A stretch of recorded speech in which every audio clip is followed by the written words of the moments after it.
Welcome to Live, Love, Play. My name is Ross, and this is For the Love Of, a periodic interview blog about everything we geek out about. Joining me today is author, writer, director, and producer Marc Cushman. Thank you for joining me today, Marc. Hi, Ross. It's a pleasure. All right, well, let's get right into it then. Why don't you start with a little background. Tell my listeners about yourself, your background, and your experience up till now. In what area? Just entertainment in general? Sure. I'm a screenwriter, and I teach screenwriting, and I've done some directing and producing. Don't like producing at all. I love writing, and I don't mind directing because you get to take that script and then totally realize it. Producing is a lot of phone work, and it's not something I like doing. But lately, I've been writing books about classic TV shows. When I broke into TV back, I guess it was in the late 70s, but then I didn't sell anything for several years after that. I sold one thing, and then it took a few years to sell the next one. So by the time I was really going, all the shows that I watched when I was young that made me want to become a writer were no longer in production. Shows that I didn't particularly care for a lot of times, or shows that I wouldn't go out of my way to watch, let me put it that way. Okay. So now, at this point in my life, I'm writing about the shows that I wanted to write for. And so I wrote a book on I Spy, which was a classic show and a very important show because it was the first TV series to put a white and a black actor together on equal status, Robert Culp and Bill Cosby. And this was in 1965. And Bill Cosby was the first black actor to win an Emmy, and he won 3 in a row for that series. They filmed around the world. They invented the technology that kind of made that possible, which we still use to these days, smaller cameras, wireless microphones, small light kits, and all that stuff, so they could go around the world and shoot this thing on a TV budget. And so it really opened the doors, and to give you a good idea of that one, I like using as much as I can find from the period when the show was on. So I'll go back and get stories that were written from that period and plug them into the book and headlines. And the headline from Daily Variety before the show premiered was NBC to test the way the winds are blowing in Dixie. And the first few sentences of the article said, next season NBC is going to star a Negro in a dramatic show, and he doesn't have to sing or dance. Now, I just told you a moment ago that this show was important for civil rights purposes, open the doors, but when you hear the words that were used by the writers from that period, and Daily Variety is the #1 trade, along with Hollywood Reporter, and they're using that type of phrasing, it shows you, it really brings it clear to everybody what the mindset was in those days on TV and how important a show like that was. It's very easy. And then I wrote 3 books on Star Trek. It was supposed to be 1, but I knew Gene Roddenberry, and I interviewed him, and then he connected me with everybody else, Robert Justman and Dorothy Fontana, and on and on and on. And he gave me access to the show files that he had kept, and so did Bob Justman. A lot of this stuff is now at UCLA Special Collections, and you can see that if somebody wants to come out and visit UCLA. But take a month, because it'll take you that long to go through all this stuff. Because they kept about 3 or 4 huge files on each episode. And it had all the documents, all the memos between Roddenberry and his staff on every single script, including ones they didn't film, all the messages from NBC and the censors and the program director at NBC about the stories they were trying to tell and what they could do and what they couldn't do, things of that nature. And then we licensed the Nielsen ratings for every single episode, disproving the 50-year myth that the show didn't perform well on the network. It was actually NBC's top-rated Thursday night show when it was on Thursdays. They moved it to Friday. For the second season, it was their top-rated Friday night show. And anybody who doubts this can get the books, and they can see the ratings report for every single episode. And then you wonder, well, why did the show get canceled if it wasn't really about the ratings? And the answer is in the books as well, because Gene Roddenberry was telling stories that you shouldn't tell back then. on entertainment TV. Political stories, stories about sexism, racism, God, Vietnam, things of that nature. So it created a lot of conflict between him and the network. And that was the real thing that turned NBC against Star Trek. And then now I've put out a book on Lost in Space because we're doing a series of books on Irwin Allen, who's been sadly ignored. Nobody's ever written a book on Irwin Allen, and the only books on his TV shows are pretty much books written by fans, which are fine. But again, I do the deep research. I get access to all the show files. You have all the ratings, the memos, the production reports, everything, so you can find out what a challenge it was to make these shows that he was doing, with Lost in Space premiering 1 year before Star Trek and Voyage to Bottom of the Sea premiering 1 year before Lost in Space, opening the doors for science fiction on TV. That's really impressive. How did you get into nonfiction writing in the first place? It's what I love reading. I've done so much fiction in my life as a screenwriter that I can sit down and make up a story in a few minutes. I can make it up, and I can write it very quickly. So I don't read a lot of fiction. I used to when I was young, but now I don't. I read nonfiction.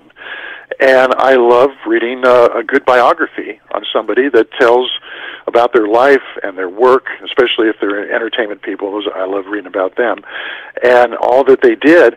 And I thought, I have so many questions about some of these TV shows, as we all did. And like, were the ratings really bad on Star Trek? What was the budget? How hard was it for them to do this show? What was the reaction they got from some of these episodes? Doing way back in 1967, like an episode like Amok Time, where they have to take Spock back to Vulcan so he can get married, but it's kind of like a salmon swimming upstream. I believe they even use that line in the episode. And you have to wonder, what was the reaction of the people watching?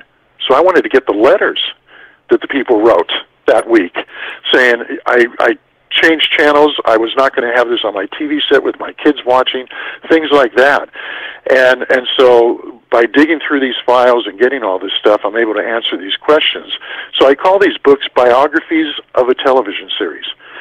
So the Star Trek one is a biography of a TV show. I treat it like it's flesh and blood. And I use the books as a time machine to take you back. So you're not looking back, but you're actually there experiencing it. I mean, just reading these memos and the way I interweave these memos, you feel like you're sitting in a room with Gene Roddenberry, Dorothy Fontana, Gene L. Kuhn, Bob Justman, as they're discussing the next episode they're going to make, and how they have to change the script and how they're going to pull off the special effects and everything else. So you feel like you're right there listening to them talking to each other about every single episode. To me, that's exciting. These are the books I wanted to read, and nobody was writing them, so I had to write them myself. Awesome. Wow. That's incredible.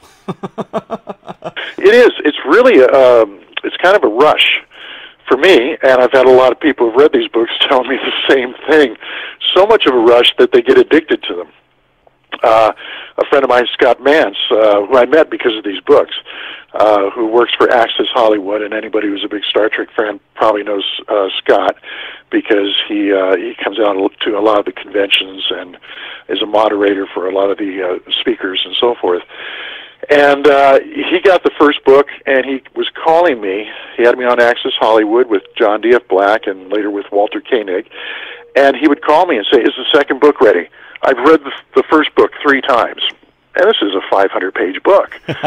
But he's always flying everywhere for Access Hollywood, so he'll take a book with him to read on the airplane. But he was like hooked, and so he had to read it again, and he had to read it again, and he kept calling saying, "When's the next one going to be out?" And I gave him the next one. And so the same thing, he read that a couple times while he was waiting for the third one to come out. And so I get a lot of reaction from people like that. At first they're afraid of the books because they're so big. And they think, well, 3 books for a series that ran for 3 years, but it's 1 volume for each season. And it's 10, 15 pages for each episode. But you start reading these memos, and you see how brilliant Gene Roddenberry and his staff were. And you see all the hurdles that they had to cross with every single episode. It's just remarkable how hard they worked and how many battles they had to fight to get these things on. But I even wanted to know things like, why did this episode turn out not as well? Or what were they thinking when they did Spock's brain? Well, now we know. Now we know, Russ, and I'll tell you the answer to that one. Spock's brain, they were always doing things out of the newspapers. So whatever was a big story, Roddenberry wanted to make commentary on that, which, again, you weren't supposed to do back then. That was for the news division, not entertainment. But he felt because I'm staging it on some far-off planet, I can get away with this. The network won't know what I'm doing, but the people will figure it out. Well, of course, the network did know, and that caused all the friction. But Spock's brain, the week before Gene Coon came in and discussed the story idea with Gene Roddenberry, the first heart transplant had taken place. And there was a lot of protesting going on. Man's playing God, all this kind of stuff. And so the two of them are sitting there talking about this amazing thing that they can now transplant a heart from one person to another, and how people feel about that, and how some people feel threatened by that. And they said, we should do something with this. But 200 years from now, heart transplants are going to be nothing new. What about a brain transplant? 50 years and that's where that from idea the fact came it's from. Nothing new. Yeah. It's commonplace now. It's a non-issue. But not brain transplants. That hasn't been tried yet. Face transplant. Only on Spock's brain. Now, not one of the best episodes, but you can at least respect them even when they failed, because you can see that there was something that they were responding to in the newspapers and the news, something that was happening in the world, and they wanted to make commentary on it or explore that story. So even on the episodes that didn't quite work out, and there aren't too many with Star Trek, most of them are quite good, but you see the intent behind why they chose that story and what it is they were trying to do. That's what I wanted to find. And so it is kind of exciting to sit there and feel like you're sitting in a room with these people as they come up with these stories, as they rewrite the stories, as they have to take certain things out because the network is saying don't go there, or Bob Justman is saying we can't afford to do this. How are we going to do this on our budget? So they would have to make compromises and things of that nature. It was also fun to read about the episodes that didn't get made, complete scripts. And like one of them is Portrait in Black and White. And it's a parallel Earth story because Gene Roddenberry always loved to have the Enterprise come across a parallel Earth. And they beam down, and it's kind of like being in the United States right before the Civil War. Except in this story, blacks are the master race, and whites are the slaves. So you can imagine what happens to the away team when they beam down there. They get captured and shackled and put up for auction and everything else. Well, that was a complete script, but NBC refused to allow them to make it. So that's fun for me, finding out stuff like that. Whew. You're talking about Spock's brain. It just reminded me. Did you read Heinlein when you read fiction? Yes, in high school I did, and Ray Bradbury and things like that. I loved reading science fiction when I was young. Well, talking about a brain transplant suddenly reminded me of I Shall Fear No Evil. Yeah, and well, they got a lot of their ideas out of those type of books as well. But they weren't. The intent was never to rip anybody off or say, well, that was a fun book, let's do something like it. The intent was always, let's make commentary on some subject. Now, having that as their agenda, they might say, well, here's a book that Heinlein did, and here's a story which we could use that type of a story to make the point that we want to make. So that's what they would do. Sometimes they got a little too close. Like you look at an episode like Arena, and it's written by Gene Coon, but then it says story by Frederick Brown, who was a famous science fiction writer at that time. Well, he had borrowed too much stuff from the story that Frederick Brown had done, and it's almost point by point. You can see that's that story. So they ended up calling him up and saying, hey, you want to do a Star Trek?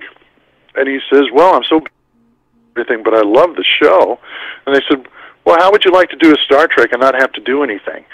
He says, what do you mean? And he said, well, we kind of used one of your stories and turned it into a Star Trek, and we'd like to pay you and give you story credit on it. And he said, okay. So he ended up getting a credit on a TV show that he loved, and he didn't even have to write anything. But moving back to Lost in Space, what sparked your interest in Irwin Allen and his TV career? Well, I'm old enough that I was about 9 or 10, watching Voyages Beyond the Sea and Lost in Space before Star Trek came on. Now, once Star Trek premiered, then that was my favorite show.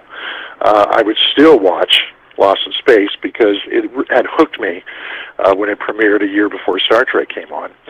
And I just, in my life, I've seen Irwin Allen not really get credit for what he accomplished.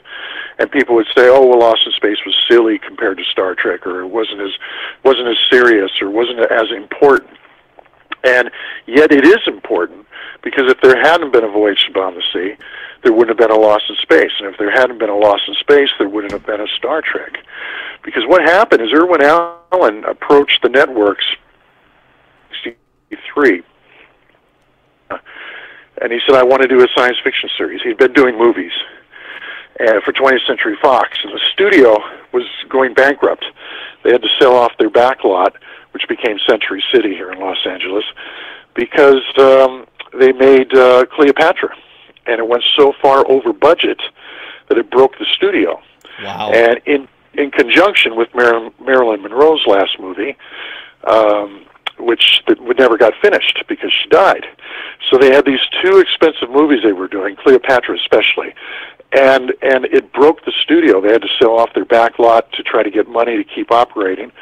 So even though Irwin's movies had done well for the studio, and that includes The Lost World and Voyage to the Bottom of the Sea and 5 Weeks in a Balloon, movies like that, he's suddenly not able to work because they don't have enough money to make any movies. And they're waiting for Cleopatra to come out so money can start rolling back in and they can put other projects into production. And so their TV division was still active, with only a couple series on. So he said, "Well, I want to do a TV series then," because he's a workaholic and he couldn't stand to be idle. So he went to ABC and he pitched the idea of doing Voyage to Beyond the Sea. And the network, and I interviewed Lou Hunter, who was an executive at ABC, and we have all the memos and so forth. Anyway, the network said, "Well, you can't do that every week on a TV budget and schedule. You can't do something that takes place in the future, and every single episode is going to require working with miniatures and doing photo effects and building sets that are futuristic and so forth." And he says, "Look, I saved everything from the movie. I saved the sea view. We have 3 of them, 3 different sizes. The biggest one's 24 feet long. I saved the sets. I saved the costumes. I saved the props. We even have a lot of stock footage of the ship underwater and all this stuff that we didn't use in the movie. So you've got all that. So all that stuff isn't going to cost anything. And I can do this." So ABC took a chance, because up to then they had only done anthology series. There was The Outer Limits, there was The Twilight Zone, neither of which were big hits. The Outer Limits only lasted a year and a half. Twilight Zone went on for 5 or 6 years on CBS, but it was hidden away on Friday nights, I think around 9:30. And the only reason the network kept it on is because it won Emmys every year for the scripts that Rod Serling was writing. So they wanted to keep it on for that reason, but it was never really a hit in the ratings until it went into syndication years later. And so they said, there's not a mass audience out there for these type of shows. And those shows don't have to do every episode. They don't have to do photo effects with every episode. You're going to have to do that. How are you going to do that? So he told them what he had. They went for it. He did the series. He's keeping it pretty much on schedule, pretty much on budget. It's a battle, but he's doing it. And it's a hit right out of the gate. It premieres in the fall of '64, and it's winning its time slot for ABC, proving that there's a mass audience for this type of entertainment. So then CBS wants something. He goes to them and he pitches Swiss Family Robinson in outer space, and he does that. He's keeping that pretty close to on budget. He's making his deliveries and not holding the network up. They're getting there in time, just barely, sometimes with days to spare, but he's getting them delivered. So now NBC's looking at this, and they're saying, and it's a hit. It's winning its time slot. So NBC's looking at it and saying, well, we need something like this. They had already made 2 pilots for Star Trek. They rejected the first one. They made the second one, and they were deciding, do we really want to do this? And now they're looking at Irwin Allen with these 2 hit shows. So they said, yes, we want to do it. And here's Star Trek. So Irwin Allen, just like Lucille Ball at Desilu, was an unsung hero in bringing us Star Trek, in bringing us science fiction to TV, and so forth. And why did he change his shows? Why did they always start off serious and then get silly? Nobody ever knew. Well, now we know with these books that I'm writing, because I have all the memos. It was the networks. And like Lost in Space, CBS is saying, you're on the family hour. You're from 7:30 to 8:30. You're scaring the kids. The parents are getting upset. Your monsters are too scary. Dr. Smith is too evil. He's programmed the robot to kill the children. You can't do that during the family hour. And so the first thing CBS said is, we'll get rid of Dr. Smith. He wasn't under contract. He was a special guest star. And dismantled the robot. Well, Irwin Allen didn't want to do that, and Jonathan Harris didn't want to lose his job. So they started shifting the show more towards comedy and fantasy and making Dr. Smith less threatening. He's still a bad character in many ways, but he's more of a buffoon instead of an effective foreign agent who's trying to kill everybody. And so that allowed him to stay on the show, and the show just got more and more popular. Every time they changed it, made it more far out, more humorous, the ratings went up even higher. So the network's getting what they want, and Irwin Allen is keeping the network happy. So that's what he did, which was a very different situation than Star Trek, where Gene Roddenberry was always fighting the network. Wow. That's a lot of good story behind a TV series. That sounds interesting. A TV series is really, as a writer, you always want to write about conflict. I mean, any story, now I'm telling you this as a screenwriting teacher too, any story is about a character with a problem, an urgent need to make something happen or not happen. And he's the antagonist, or I'm sorry, the protagonist. But he needs an antagonist who's in his way, who's trying to stop him from reaching his goal. And that's the formula to any storytelling, whether it's a book or a movie, whether it's a comedy or a drama. These things always apply. Well, you look at the making of a TV series and all the struggle that it goes through. And if you say, okay, this TV series is our protagonist, and the network is the antagonist, because networks are always looking to cancel you. They're always looking to change you. The censors, if that's not an antagonist, what is? Oh, yeah. The other antagonist is the budget, which would be the studio, saying you're spending too much. And Star Trek actually caused Desilu to go broke. When Lucille Ball gave green light to Star Trek, her board of directors tried to talk her out of it. And they said, this show's going to cost too much. We're going to lose money on every episode until it goes into reruns, and then we hope to recoup our money. But what if it doesn't go on long enough to have a good rerun package? But even if it were to, we don't have enough money to be losing this kind of money on every single episode. We're going to run out of money if you do this show. So even after NBC bought the second pilot and ordered the series, the board of directors was trying to talk Lucy out of making the show. And it turns out they were right, because halfway into the second season, she had to sell Desilu to Paramount because they ran out of money, because of Star Trek and Mission Impossible, which were two of the most expensive shows on TV, and they're both being made by this little studio that doesn't have the deep pockets to do this. So again, it's a character with a problem, with an urgent need to make something happen or not happen, who's up against the biggest challenge of their life. And so if you treat the show as a person, as a protagonist in your story, it becomes very exciting. And so that's what I do. And it is a flesh and blood entity, because it's a lot of different people who've come together to do this, and they're all sweating bullets and suffering trying to make this happen. So these guys, all these people come together to create our protagonist. And now we just watch what it has to go through to achieve its goal. And to me, that is very exciting. Wow. So, Volume 1 of Irwin Allen's Lost in Space has been released, correct? Yes. What kind it came out a few weeks ago. What kind of feedback have you received so far? Wonderful. So far, We've had a couple reviews. One review just came out.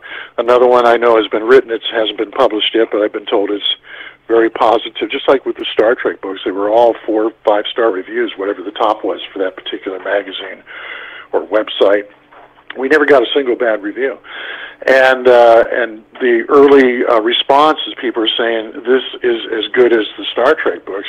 And they're saying that with surprise because they didn't realize that Lost in Space would be as interesting as Star Trek.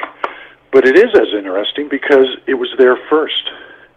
It was doing it was going where no man has gone before, where no TV show had gone before. And a lot of what Irwin Allen and his crew learned, a lot of the mistakes they made and what they had to go through to get Lost in Space done, Star Trek was able to use that. There was a lot of people going back and forth between the two shows. And it was a very small town, and so everybody knew what was going on everywhere else. So Gene Roddenberry and Star Trek were benefiting in many ways from Lost in Space. And by the way, Irwin Allen was jealous of Star Trek. I was really amazed when I was going through his private papers collection, which is the stuff that's not even available at UCLA. It's Kevin Burns, who's one of the shepherds for Lost in Space, gave me access to all the papers. So I did all my UCLA research, and then I went into the private paper collection. And in there, Irwin Allen had a folder, a big file, that he was keeping on Star Trek. And he was clipping out all the reviews that Star Trek was getting. And all these great reviews where it's the critics are saying, this is so much better than Lost in Space. Ouch. He's clipping these out, yeah. And you got to imagine, how was he feeling reading these kind of reviews? They were saying Lost in Space is for the kids. Here's a show for the adults. And he was envious. But because his shows were in during the family hour from 7:30 to 8:30, he had to live under an entirely different set of rules than what Gene Roddenberry had to live with Star Trek, which was on from 8:30 to 9:30, and in its third season from 10 to 11 p.m. So Irwin, in the family hour, there's things you can't do, should never do, like putting children in peril, or having a cast member who's trying to kill the other cast members. I mean, we do that today. I mean, that's every show is like that. Look at Dallas, or I know that's a little older now too, but anything like that, it's just these conniving characters trying to stab each other in the backs. But back in those days, in the 60s, you didn't do that on network TV, and you certainly did. Even when it started, they started loosening the rules a bit. You didn't do that during family hour when the kids are watching. So it's. It found out it was actually a very, very interesting story, the making of these shows, both Voyage to Odyssey and Lost in Space, and I've written a book on Voyage. It just hasn't come out yet. When I did the Star Trek book, it was supposed to be one book, but I was coming across so much amazing stuff with every episode that it just kept growing and growing and growing, and finally my publisher said, well, we'll make it 2 books. And I was like, Jesus, it's getting so big, we'll make it 3 books, 1 for each season, but please don't go past 500 pages. And well, they had an editor who was crossing out stuff and taking things out, but she wasn't taking out, Susan Osborne, she wasn't taking out as much as everybody wanted, but she was saying, this is all good. This is all important. This needs to be in here. There's no fat. I've trimmed out everything I can. There's no fat in this story. So they ended up being 3 books that are in excess of 500 pages each. I think the third one is close to 700. And that's with the back matter and the front matter and everything else, but the actual book itself has to be at least 600 pages. And the same thing happened with Lost in Space. It was supposed to be 1 book. And I'm just like everybody else. I was like, I loved it when I was a kid. I loved watching it. I can still watch some of those episodes and get a kick out of them. The first season was everybody's favorite. It was darker. The first 5 episodes were just epic proportion for TV, with the ship taking off, being sabotaged, getting sucked into an alien ship, then crashing on a planet. The effects were just amazing for their time period, and so forth. But I didn't think it was going to be as interesting. Well, I start going through all these memos, all this stuff, and it's like, wow, they really worked to get this show going, and they really had to compromise to change it for the network's liking and things of that nature. So it turned out to be 2 books, and the second one will be out in about 6 weeks. Awesome. Well, how many is it? Just going to be 2 volumes for this series? That isn't known yet. Still putting the pieces together. The publisher, my publisher, Jacobs Brown, has already posted things on their website saying that the second and final volume for this series will be out in late October. But I hadn't turned in the manuscript yet. I've been working with their editor, but we hadn't counted the pages. You know? Well, now we're at the point where we're inserting pictures, which of course take up a lot of space too. Yeah. We had about 500 pictures in the first volume. Pictures, including stuff nobody's seen before, because it's an authorized book, so we had access to all their files and all their pictures and everything else. So now the second book, just the manuscript, is 700 pages. And now we're plugging in the pictures, which is going to add at least another 100 pages. So there's probably going to be a third volume. Yeah, so they're waiting to see when I'm done plugging in all the pictures, which will be in about 2 weeks, with all the pictures and the captions and so forth. They're going to see what the page count is. And if it's just too big for a book, they're going to split it, and it'll be a 3-book set like it was for Star Trek. But they don't want to do that because it's just so expensive to print these big books with all these pictures. And they were really hoping that this would not be a 3-book set. And I said, look, your editor has gone through them, and I kept saying, if you see anything you want to cut, I'm fine with it. I love collaboration. I love getting feedback, and if I put anything in here that you feel is not that interesting or isn't that essential to the story, let's take it out. And he would take out a sentence here and a sentence there, maybe a little paragraph here and a little paragraph there, but he wasn't making the type of cuts to really make a difference in the long run. So at least I'm able to say, look, you had it edited. What can you do? It's not just my fault. So I don't know. We'll know in about 2 weeks. They've been announcing it's going to be a 2-book set, but we'll know as soon as all the pictures are plugged in. And if it does end up being a 3-book set, people aren't going to have to wait very long to get the 3rd book because it's all going to be done. It's just counting the pages and deciding whether to make it a 2nd and 3rd volume or just a 2nd volume. So I would imagine if it does become a 3-volume set, they'll probably put out Volume 2 and Volume 3 simultaneously or very, very close together. Very cool, very cool. What do you have coming up after Lost in Space? I got to get back to Star Trek. The 3-book set, These Are the Voyages, that we did was so popular and so liked by so many people that when I do the conventions, and we were just out there in Vegas in August at the 50th convention for Star Trek, and we'll get hundreds of people that will come up to the booth saying, are you doing another book? Are you going to do Next Generation? And things of that nature. So I'm going to do a book that's going to bridge the 2 series. It's going to start the day after Series 1 is canceled, and it's going to end the day Gene Roddenberry signs contracts to do Next Generation, which is like 14 years later. So it's going to cover a 14-year span, which is going to include the animated series, the aborted Phase 2 series, which then became Star Trek the Motion Picture, and the next 2 motion pictures, Wrath of Khan and Search for Spock. And so all that's going to be in here. Also the coming of the conventions, the birth of the fandom, which really kind of got born when the show was on the air, but it really exploded once the series went into syndication, and all the merchandising and everything else. So it's a pretty amazing story. And the reason we really want to do it is because in the course of doing all the interviews I did for the original 3-book set, we're finding stuff out about what happened during those 14 years that just amazed us. Any of us growing up during that period. You know, Star Trek's on 5 nights a week in almost every city across the country. It's doing great. They thought it would burn out after a year or two because there was only 79 episodes. But instead, every year it's doing better in syndication. More stations, higher ratings. It's outpulling a lot of the networks when it would be pitted against a network in prime time. And so we always wondered, why isn't it back on the air? What's wrong? Well, I found out.